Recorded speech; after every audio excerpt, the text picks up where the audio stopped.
The vanishing act of the day. Ancient origins of sleep. What if I told you that the way you lay your head down at night, the quiet moments before sleep, the ritual of rest, is not as timeless as you think? That once, long ago, there were no bedrooms, no pillows, no concept of bedtime at all. Imagine stepping back tens of thousands of years. The world is wild and untamed.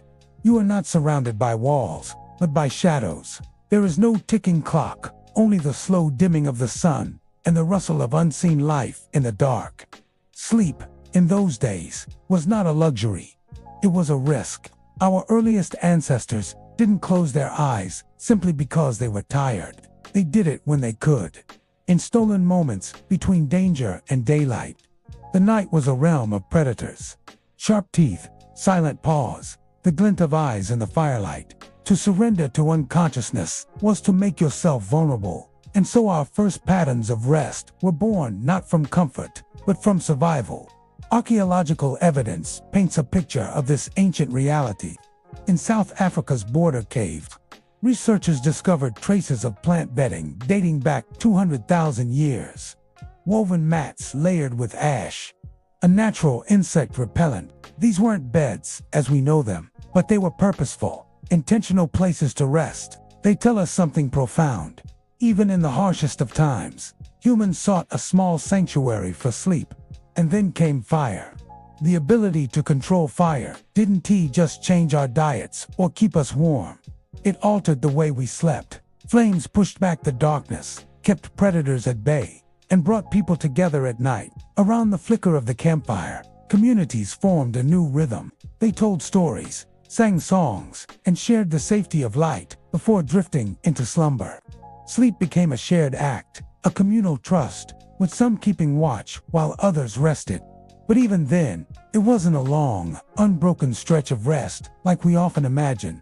Anthropologists believe that early humans practiced segmented sleep, sleeping in 2 or more chunks through the night, with waking periods in between for tending fires, checking surroundings, or even stargazing.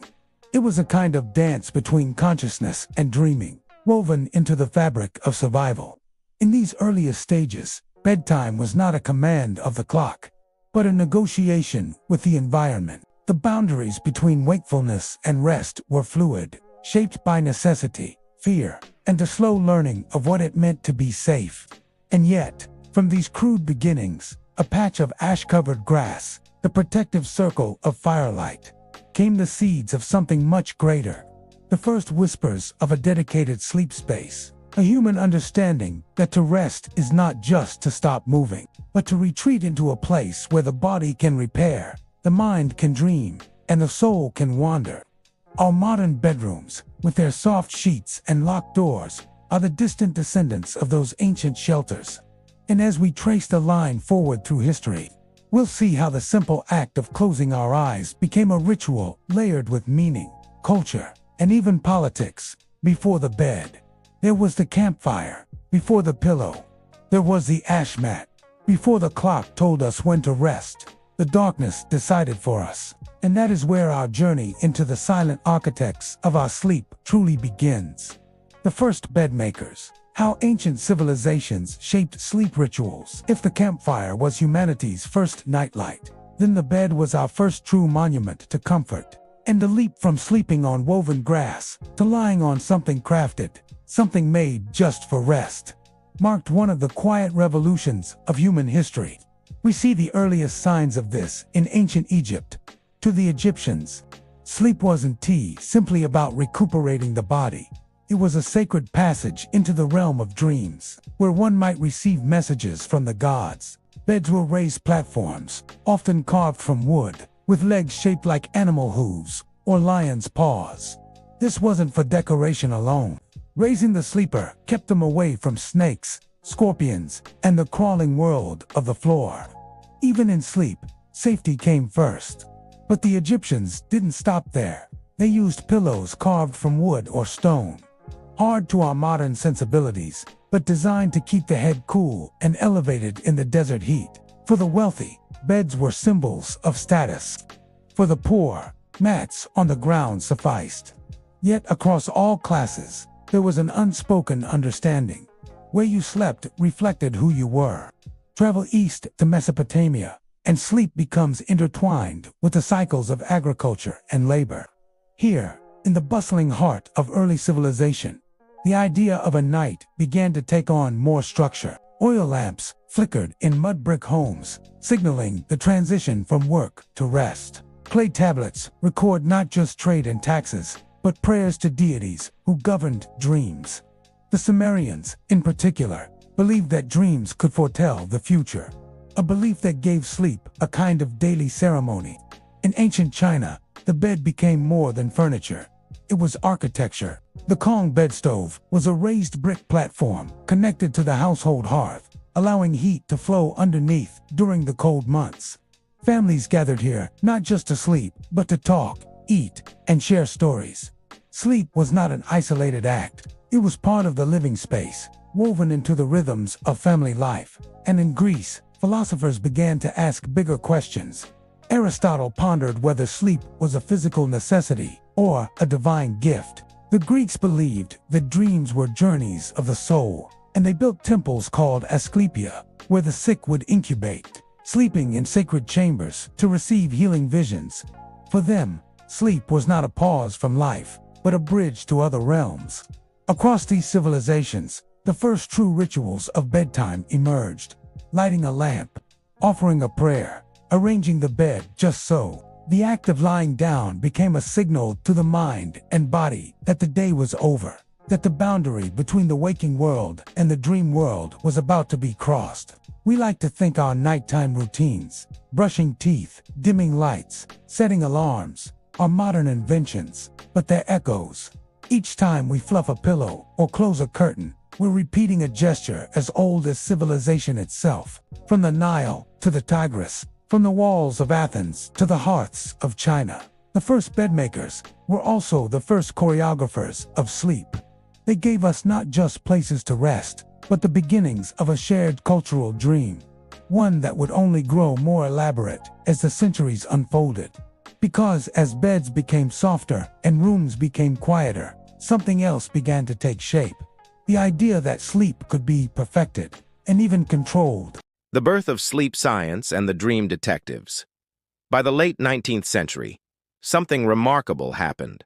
For the first time in human history, sleep was not just experienced, it was studied. Before this era, the night had been the domain of myths and personal rituals. Dreams were omens, messages from gods, or the wandering of the soul. Sleep itself was a passive act, a pause button on life. But in the age of scientific curiosity, no mystery could be left untouched, and soon the quiet hours of the night became a laboratory of their own. One of the first pioneers was Jean-Baptiste Édouard Gélineau, a French physician who coined the term narcolepsy. His work in the 1880s began to map the strange territory between waking and dreaming. Across the Atlantic, American researchers began cataloging sleepwalking, insomnia, and night terrors, trying to give clinical names to phenomena that had previously been explained by folklore. Then came the dream detectives, thinkers who believed that sleep was not simply rest, but a secret language to be decoded. Sigmund Freud's The Interpretation of Dreams, published in 1899, was a lightning bolt. To Freud, dreams were the royal road to the unconscious, coded messages from our deepest desires and fears. Though controversial, his work transformed the cultural conversation around sleep, turning every night's rest into a kind of psychological puzzle. Meanwhile, technology was quietly revolutionizing how we studied slumber. In 1924, German psychiatrist Hans Berger invented the electroencephalogram, EEG, a device that could record brain activity. For the first time, scientists could see sleep in action. They discovered patterns, light sleep, deep sleep, and a strange phase where the brain flickered with rapid eye movements and vivid dreams. REM sleep. This was a turning point. Sleep was no longer a blank void. It was an active, dynamic process. Researchers began to understand that we cycled through stages, each with its own purpose, from memory consolidation to tissue repair. What had once seemed like a passive state was now revealed as one of the most intricate biological performances the body could stage. The study of sleep also brought new anxieties. Industrial society had already conditioned people to think of rest in terms of productivity. Now science added a layer of pressure. Articles warned of the dangers of sleep debt, of how skipping rest could shorten your life or ruin your mental health. Advertisers pounced, selling better mattresses, blackout curtains, and even electric devices to train the body into perfect slumber. By the mid-20th century, the bedroom had become part sanctuary, part laboratory, a place where intimacy, health, and self-improvement converged. The night was no longer entirely private. It had become something measurable, trackable, and in the eyes of modern culture, optimizable. But in the shadows of all this science, something unexpected stirred. A countercurrent that sought to reclaim the mystery of the night. Because no matter how many charts and EEG readings we collect, there is still something about sleep, especially our dreams, that refuses to be explained away. And it is in that mystery that the next part of our story lies. The digital night. How technology rewired our sleep. The 21st century arrived with a hum, a buzz, and a glow. The darkness of night, once absolute, once a blanket that wrapped the world, was now perforated by millions of tiny screens. The campfires of our ancestors had been replaced by the cold blue light of smartphones, tablets, and laptops. For thousands of years, the human body had followed the rhythms of the sun and stars. Sleep was guided by the rise and fall of natural light. But technology changed the script. With the flick of a switch, the night could be extended indefinitely. Street lamps lit empty roads. Television kept living rooms glowing past midnight. And then came the internet, a restless, always awake companion whispering just one more video. Science began to notice the consequences. The same blue light that allowed us to scroll through photos at 2 a.m. was also suppressing melatonin, the hormone that tells our body it's time to sleep. Our ancient biology wasn't built for this. We had turned the night into a strange hybrid of day and darkness. But the digital night didn't just change when we slept. It changed how we slept. Apps began tracking our rest, scoring our nights with data, total hours, deep sleep percentage, REM cycles. Sleep, once a deeply personal experience, became a metric, something to measure, optimize, and share. The irony? In trying to control sleep, we often made it more elusive. People lay in bed staring at their sleep scores, anxious about not meeting their nightly quota, the very stress they felt making rest harder to find. And yet, technology also brought a curious form of comfort. Online communities formed around shared insomnia, late-night thoughts, and dream journaling. Millions turned to guided meditations, ASMR videos, and sleep podcasts to coax themselves into slumber. In a strange twist, the same devices that stole our rest began offering tools to restore it.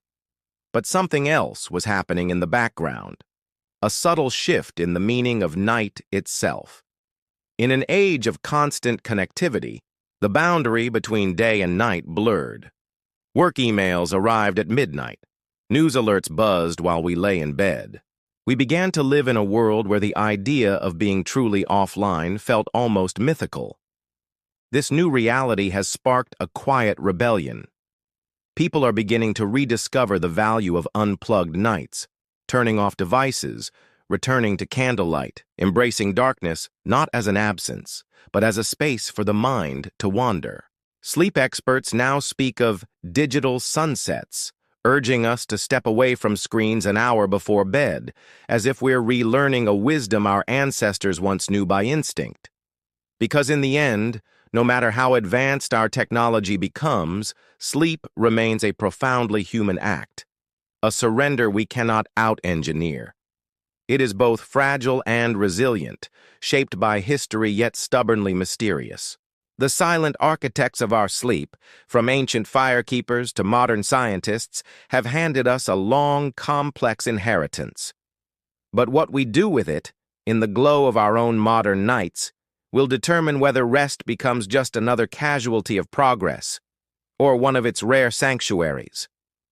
When the night was split in two, medieval segmented sleep, and the age of watchfulness, if you could step back into a European village in the Middle Ages, the most surprising thing you might discover is that no one sleeps the way we do now.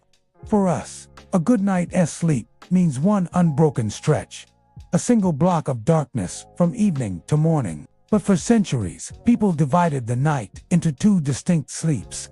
Historians call them first sleep and second sleep, with a strange, mysterious interval in between.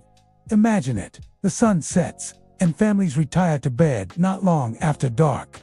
For 4 or 5 hours, they sink into deep, dream-heavy slumber. Then, somewhere around midnight, like clockwork, they wake up, not groggy, not by accident, but because that's just how nights worked. The period between first and second sleep, often called the watch, could last an hour, sometimes longer.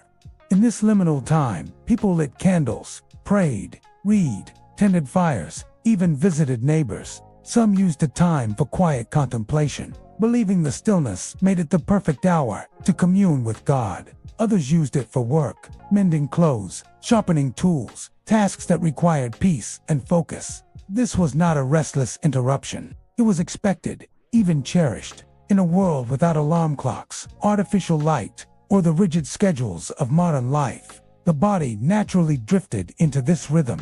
The night was not a block of unconsciousness. It was a layered experience. And it wasn't just Europe. Similar segmented patterns have been recorded in monastic communities, in certain African tribes, and among early settlers in the Americas. Across cultures, there seems to have been a shared understanding. The night offered two gifts of sleep, not one. But the watch was also a time when fear had a place. The dark hours between sleeps were when wolves prowled, thieves crept, and superstitions came alive. People told stories of spirits wandering between midnight and dawn. Candles flickered, shadows danced, and every sound seemed sharper, closer. Then, something happened that began to erase the age-old pattern. Light. As cities grew, as oil lamps and eventually gaslighting spread, nights became brighter.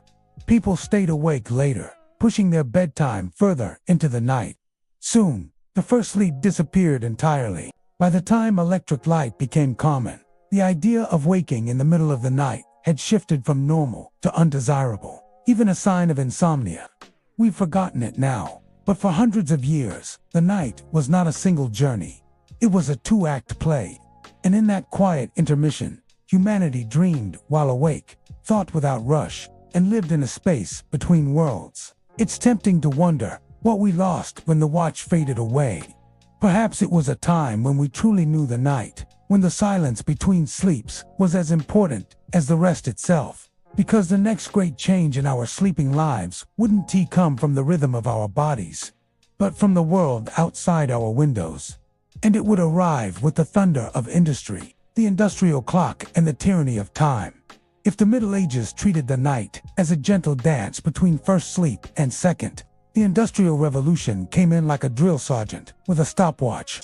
For the first time in history, the rhythm of human rest was no longer dictated by the sun, the seasons, or the body's natural cues. Instead, it was ruled by the clock, a cold, unblinking face that ticked away in factories, train stations, and warehouses.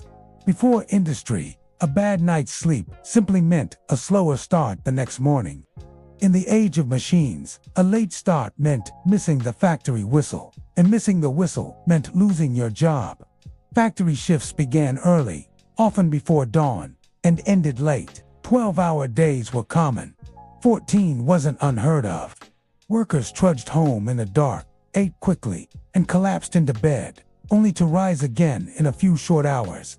For many, sleep became less a restorative ritual and more a desperate necessity, squeezed between workdays. The architecture of cities changed too.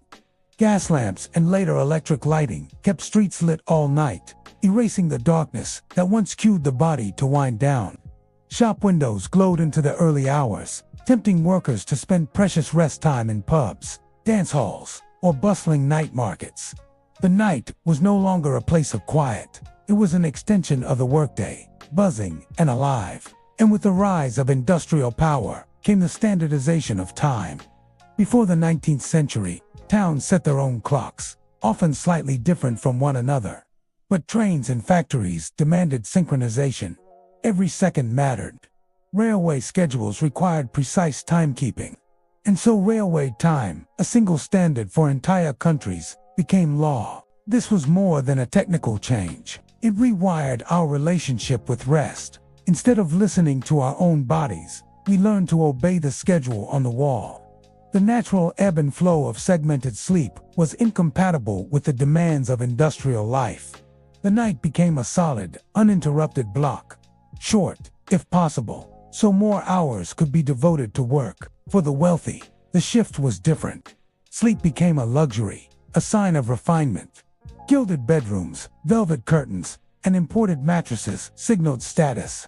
While the poor fought for scraps of rest in crowded boarding houses, the elite commissioned ornate bedchambers where they could indulge in long, uninterrupted slumber.